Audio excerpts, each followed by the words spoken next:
السلام علیکم ورحمۃ اللہ وبرکاتہ۔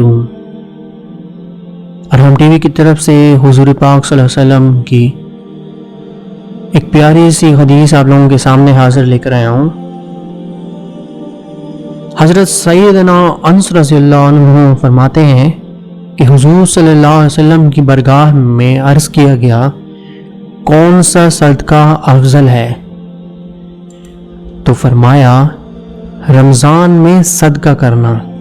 ترمذی کی حدیث ہے کہ حضور پاک صلی اللہ علیہ وسلم نے خود ارشاد فرمایا ہے کہ صدقوں میں سے جو افضل صدقہ ہے جو رمضان میں دیا جاتا ہے وہی سب سے افضل صدقہ ہے۔